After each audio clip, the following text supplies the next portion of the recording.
Quero cumprimentar a todos com a paz do Senhor. Estamos aqui no nosso canal do YouTube, no nosso momento resumo da Escola Bíblica. Título da nossa aula de hoje: As Cortinas do Tabernáculo. Quero convidar você que ainda não se inscreveu no nosso canal do YouTube a se inscrever, digitando lá paulo.delanhese, compartilhando os nossos vídeos com os seus amigos, no WhatsApp, no Facebook, no Twitter, no Instagram, também pedindo para eles se inscreverem, pois assim você nos ajuda a levar a palavra do Senhor, a ensiná-los, com um estudo bíblico de primeira qualidade como esse, a qual você está nos acompanhando agora aqui no nosso canal. Nosso canal do YouTube já está chegando aí a marca de quase 600 vídeos. Temos vídeos na área da família, Trabalhamos com estudos bíblicos para casais. Temos vídeos na área apologética, em defesa da fé, onde falamos sobre seitas e heresias. E temos também vídeos da escola bíblica como esse, vídeos de louvores e também de mensagens edificantes da palavra de Deus. Vamos ao nosso resumo aula de hoje. Temos alguns versículos de parâmetro para o nosso estudo de hoje. O primeiro se encontra em Êxodo 36, 8, 14, na obra de Deus devemos fazer o melhor. Romanos 15, 4, aprendendo com toda a Escritura. Salmo 32, verso 1 e 2, a justificação do pecador. Romanos 4, 6, 8, justiça mediante a fé. Êxodo 38, 9 e 13, uma obra executada conforme o modelo divino. E João 1, 14 e 14, 9 e 10, o visível transparecendo o espiritual. E o nosso texto-alvo, 1 Coríntios 10, 11.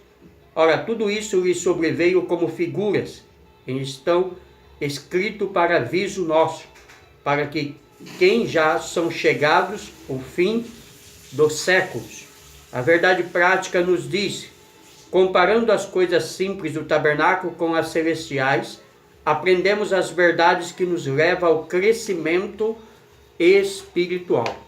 E o nosso texto de base da aula de hoje, Êxodo, capítulo 26, versículo 1 ao 14, que nos diz assim a palavra de Deus: E o tabernáculo farás de 10 cortinas de linho fino, torcido, e pano azul e púrpura e carmesim, com querubins as farás de obra esmeralda.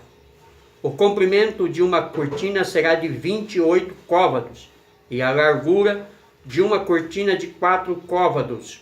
Todas essas cortinas serão de uma medida. 5 cortinas se enlaçarão uma à outra, e as outras 5 cortinas se enlaçarão uma com a outra. E fará laçadas de pano azul na ponta, e de uma cortina na extremidade e na juntura. Assim também farás na ponta da extremidade da outra cortina, na segunda juntura. 50 laçadas farás numa cortina, e outras 50 laçadas farás na extremidade da cortina que está na segunda juntura. As laçadas estarão travadas uma com a outra. Farás também 50 cochetes de ouro, e ajuntará com esses cochetes as cortinas, uma com a outra, e será um tabernáculo. Farás também cortinas de pelos de cabras, por tenda sobre o tabernáculo, de 11 cortinas as fará. O comprimento de uma cortina será de 30 covados, e a largura da mesma cortina, de 4 covados. Estas 11 cortinas serão de uma medida, e ajuntará 5 dessas cortinas por si, e as outras 6 cortinas também por si, e dobrará a 6ª cortina diante da tenda, e fará 50 laçadas na borda de uma cortina na extremidade da juntura, e outras 50 laçadas na borda da outra cortina na segunda juntura. Farás também 50 cochetes de cobre, e meterás os colchetes nas braçadas, e assim ajuntará as tendas para que seja uma. E o resto que sobejar das cortinas da tenda, a metade da cortina que sobejar, penderá sobre as costas do tabernáculo, e um côvado de um lado e outro covado de outro, que sobejará no comprimento das cortinas da tenda. Penderá de sobesejo aos lados do tabernáculo, de um e de outro lado, para cobri-lo. E farás também a tenda uma coberta de peles de carneiro, tintas de vermelho, e outra coberta de pele de texuco em cima. Aqui está a ordem dada de Deus a Moisés na fabricação da tenda do tabernáculo, nas cortinas que estaria no tabernáculo. Na introdução da aula de hoje, as cortinas do tabernáculo têm muito a dizer nos acerca da maravilhosa obra redentora de Cristo, pelas suas estruturas, simbologia e cores. Veremos como esse tecido importante do tabernáculo se fez figura e estímulo para adentrarmos a presença de Deus de maneira confiante e ousada. Então, o que aprenderemos hoje sobre essas cortinas, sobre a sua fabricação, sobre o seu modo, é nos remetendo ao sacrifício perfeito que Cristo realizou na cruz do Calvário. Tópico 1. As cobertas e cortinas do tabernáculo. Embora fosse complexa em detalhes e específica nos materiais e cores, a estética do tabernáculo tinha de apresentar uma leitura fácil, pois a montagem e desmontagem do santuário tinha de ser de acordo com a simplicidade do cotidiano da vida no deserto. As cobertas e as cortinas do tabernáculo estavam assim classificadas. A coberta exterior. A coberta era feita de peles de animais marinhos, texucos ou golfinhos.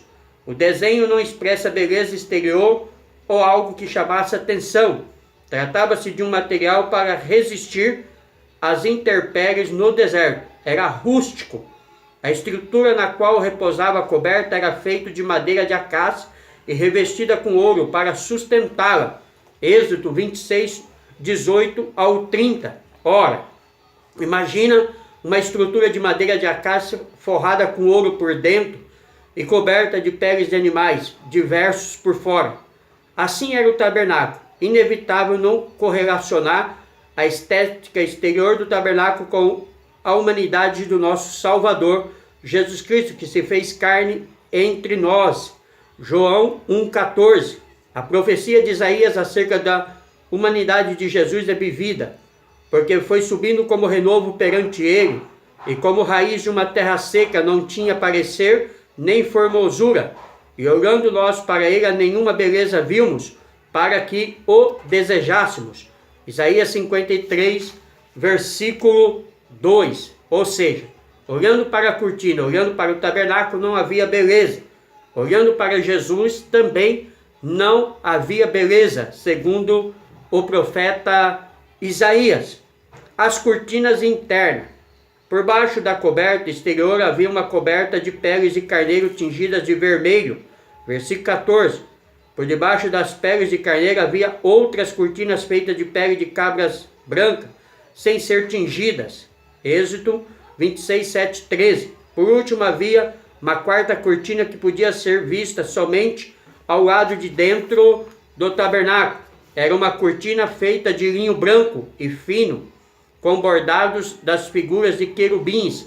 Êxodo 26, 1, 6. Suas cores eram púrpura, escarlate e azul. A visão dessa cortina lembrava o céu de glória. João 14, 1, 3. Então, púrpura, escarlate e azul. Lembra-nos o céu. Toda essa imagem nos aponta alguns símbolos importantíssimos. Primeiro, a coberta tingida de vermelho aponta para Cristo e seu sacrifício na cruz, pois o vermelho é o símbolo do sangue de Cristo para a remissão do pecador. 2. As cortinas feitas de pele de cabras brancas, sem serem tingidas, revelam uma ideia de pureza e justiça do nosso Salvador. 2 Coríntios 5, 21 Filipenses 3:9. Terceiro, a última cortina revela a natureza dos seres angelicais, que serve junto ao trono de Deus. Assim, o tabernáculo tipifica a morada de Deus e as características redentora e salvífica expressas na obra expiatória de Jesus Cristo.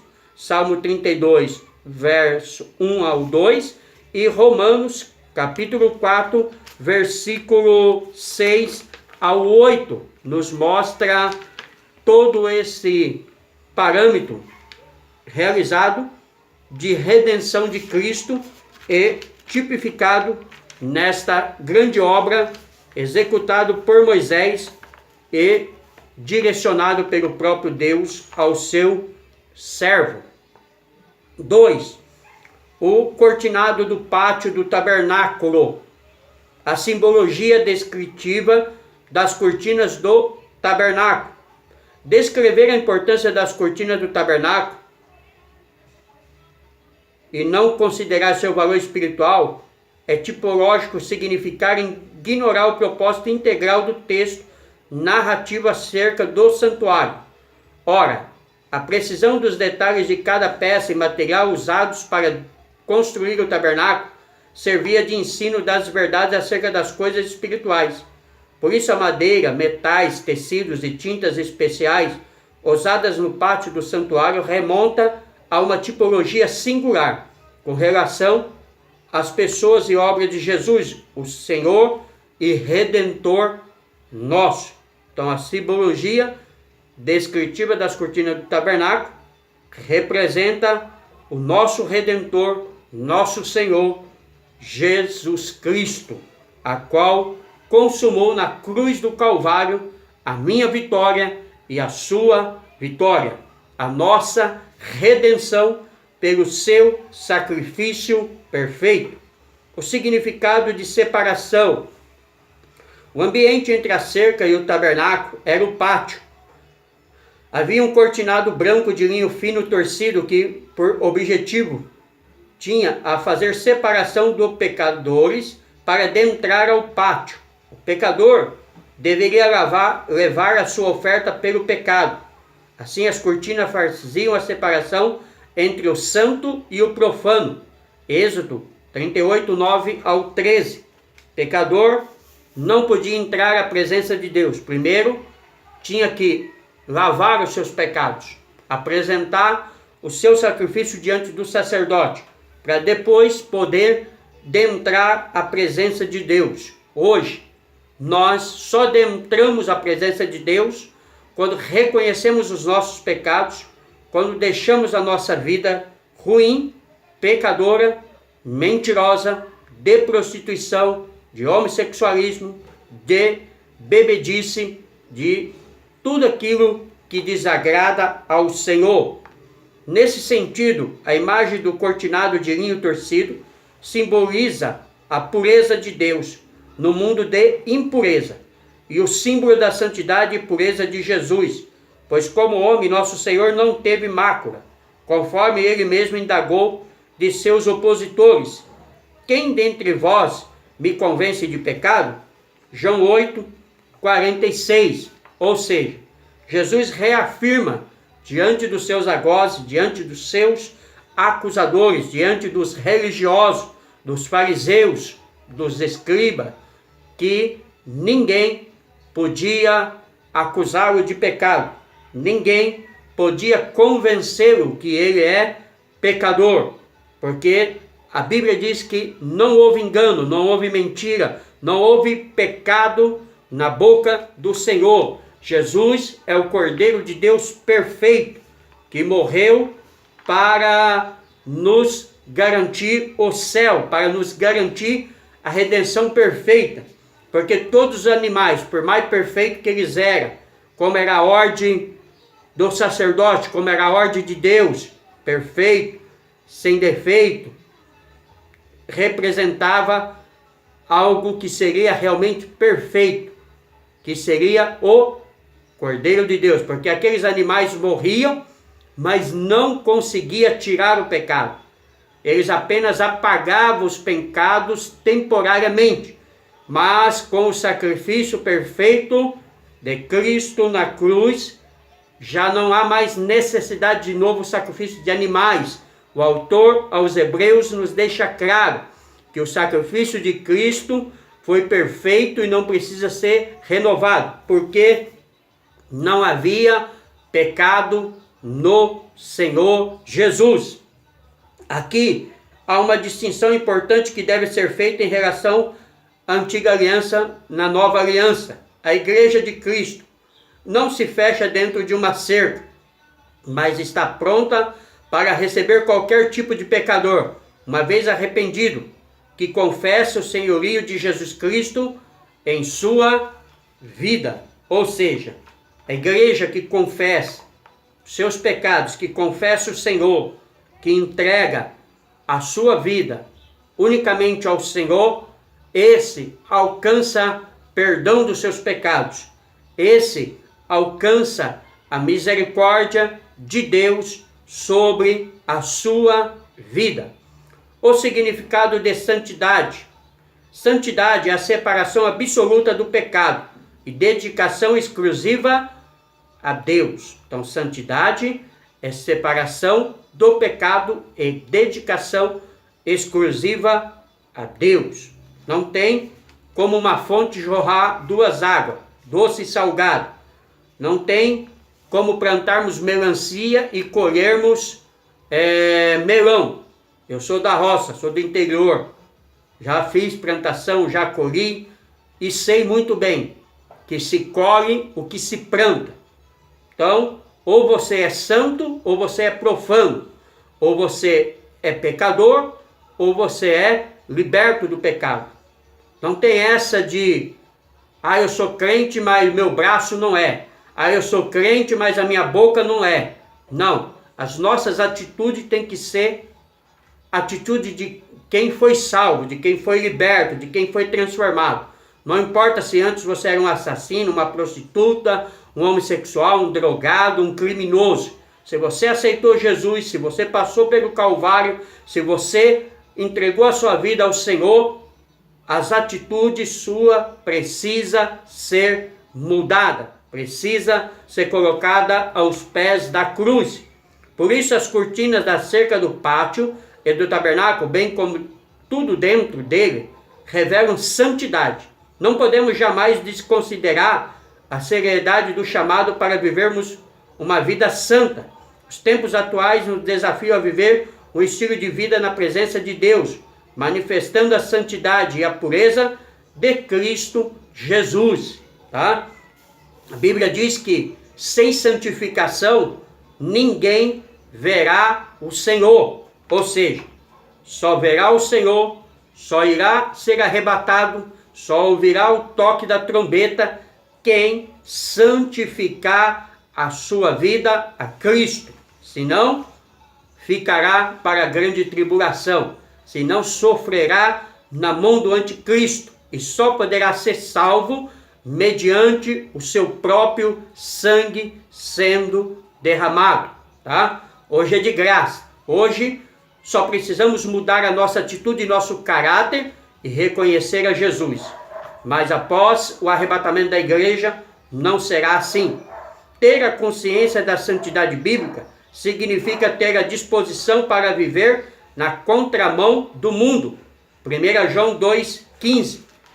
Se eu e você somos lavados e remidos pelo precioso sangue do Cordeiro, não podemos mais fazer a vontade do mundo. Não podemos mais andar como o mundo anda. Não podemos falar mais como o mundo fala. Não podemos mais agir como o mundo age. As nossas atitudes, nossas ações, nossas palavras têm que ser palavras de homem e de mulher de Deus.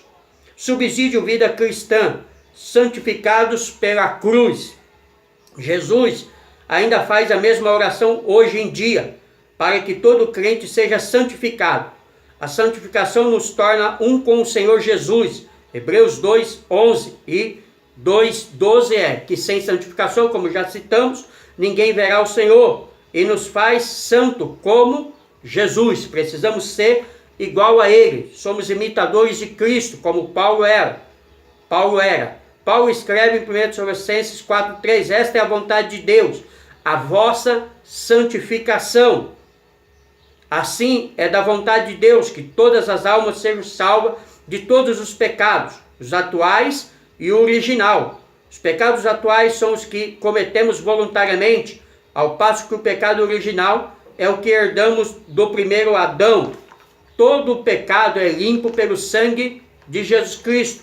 Temos de morrer para o velho homem, sabendo isso, que o corpo do pecado seja desfeito, a fim de que não sirvamos mais ao pecado. Romanos 6:6, né? Se nos convertemos, temos que deixar o velho homem, a velha mulher. Se nos convertemos a Cristo, temos que deixar o pecado. A nossa mão, a nossa atitude, as nossas ações têm que ser modificadas. Não tem como você ser crente e ser briguento, ser avarento, ladrão, mentiroso, roubador, prostituta, homossexual ou criminoso. Se você é cristão, todo o velho homem tem que morrer na cruz. Deus está chamando o seu povo à verdadeira santidade nesse dia.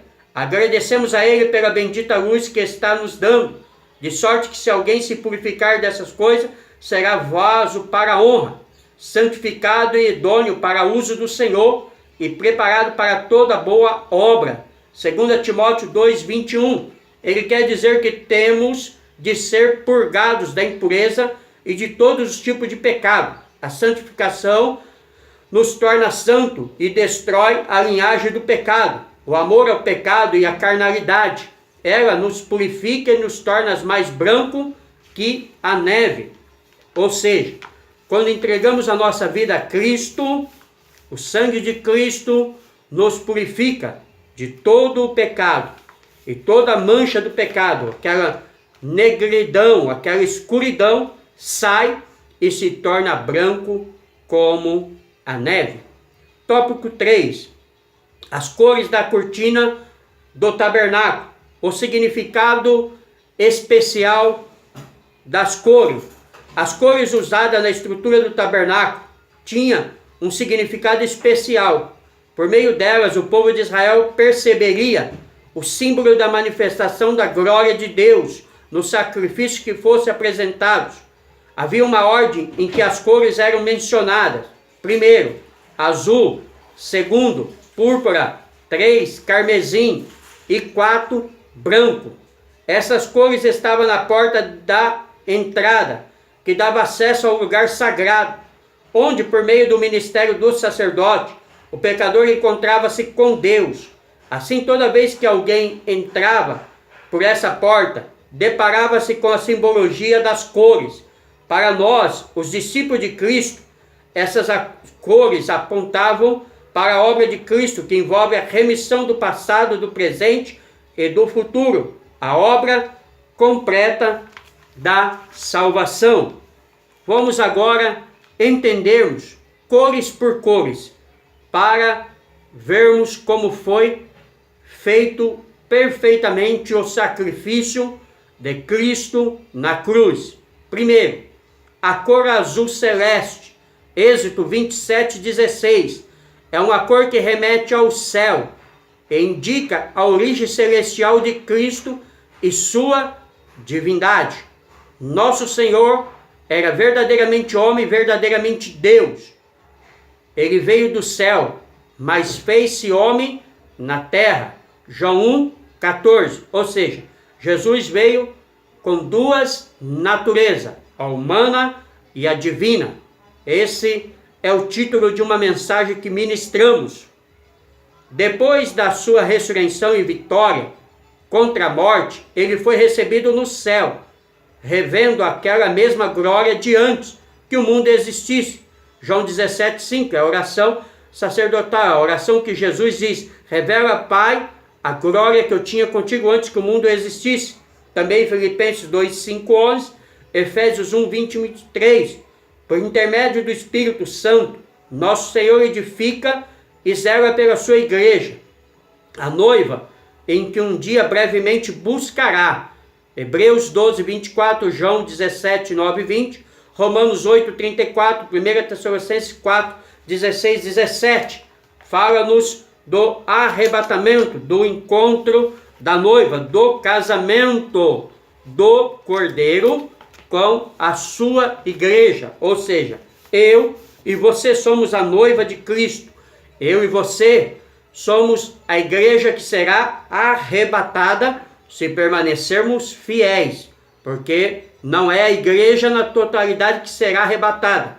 A palavra de Deus nos ensina que será tirada uma igreja de dentro da igreja, ou seja, só os fiéis, só aqueles que converteram, só aqueles que deixaram o pecado, só aqueles que lavaram realmente as suas vestes no precioso sangue do Cordeiro, tá? Não aqueles que vivem de engano, não aqueles que dizem que é crente, mas seu braço não é, não aqueles que dizem que é crente, mas compra e não paga, não aqueles que dizem que é crente, mas continua no homossexualismo, na prostituição ou no crime. Só será levado ao céu quem realmente se converteu de verdade. A cor púrpura, Êxodo 27:16. A púrpura era um tecido roxo, obtido de moluscos que estão no fundo dos mares. É uma cor que remete à ideia de realeza e que aponta para o futuro. Em relação a Cristo, a cor é uma figura da realeza e divindade de Jesus, Efésios 1:20 e 21, bem como a sua manifestação triunfal para implantar o reino milenar, Salmo 110, Isaías 9:6, Lucas 1:32. O nosso Deus jamais perdeu o controle da história. Então, achar que Deus não está no controle desse mundo por causa da guerra, do crime, das catástrofes da natureza, é ignorância. Porque Deus continua no controle desse mundo. Deus continua sustentando com o poder da sua mão, tá? O que acontece é a permissão de Deus e o recebimento que a humanidade está recebendo pelo próprio pecado. A cor escarlate, carmesim, Êxodo 27:16. Carmesim é uma cor de sangue vermelho vivo.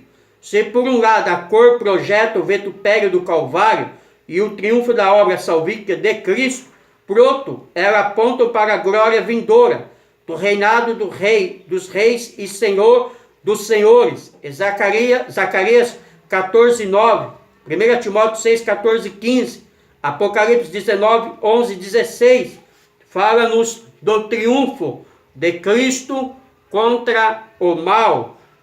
Nosso Senhor sofreu, foi ferido e derramou seu sangue remidor, como nos revela Apocalipse 19:13, e estava vestido de uma veste salpicada de sangue, e o nome pelo qual se chama é a palavra de Deus.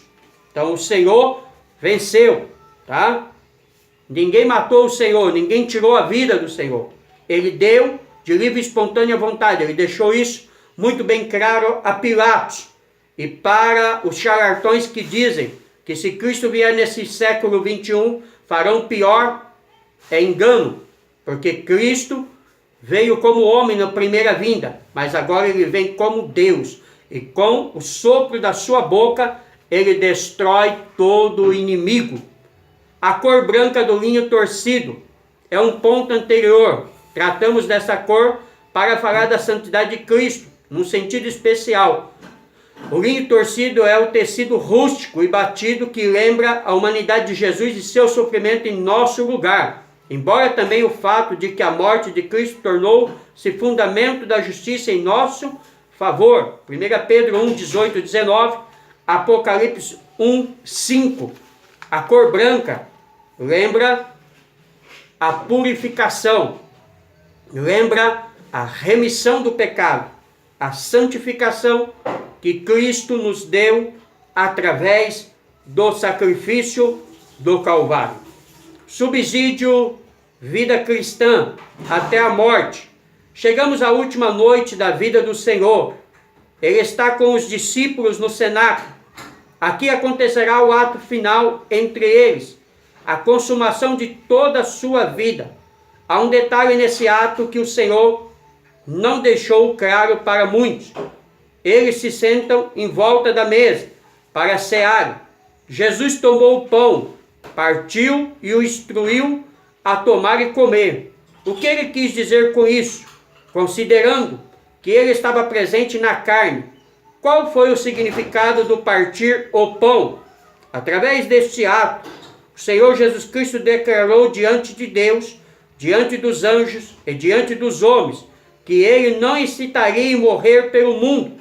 Não havia limite, ele seria fiel até a morte. Olha que coisa gloriosa, olha que detalhes fantásticos do momento da ceia do Senhor com os seus discípulos.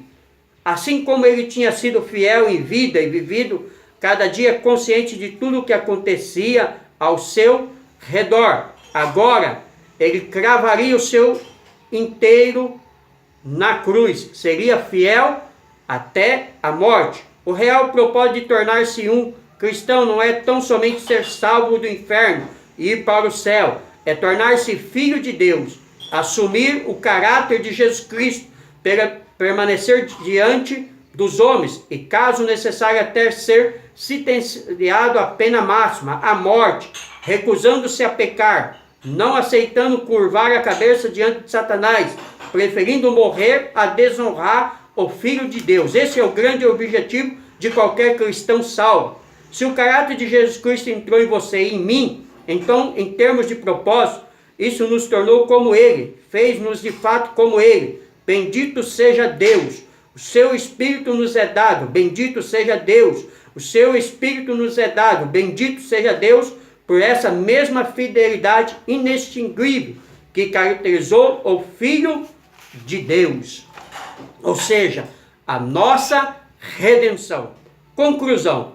O autor da Epístola aos Hebreus exorta-nos a chegar com confiança ao trono da graça, pois assim alcançaremos misericórdia e acharemos graça para num tempo oportuno sermos auxiliados. Êxodo 4,16. Jesus, o sumo sacerdote perfeito, Deus no seu privilégio para desfrutarmos da presença santa de Deus mediante a fé. Não tenhamos receio de adentrar a presença santa do Pai. Não tenhamos receio de adentrarmos a presença santa do Pai. Esse é o convite à igreja, esse é o convite à noiva, esse é o convite a mim e a você que entregamos a nossa vida ao Senhor. Deus abençoe a todos. Pastor Paulo Delanhese, São Paulo, Jundiaí. Não está inscrito no nosso canal? Se inscreva. Digite lá, paulo.delanhese. Compartilhe os nossos vídeos. Envie aos seus amigos no Facebook, no Twitter, no Instagram e no WhatsApp. Peça para eles se inscreverem. Nosso canal está chegando à marca de 600 vídeos. Faça parte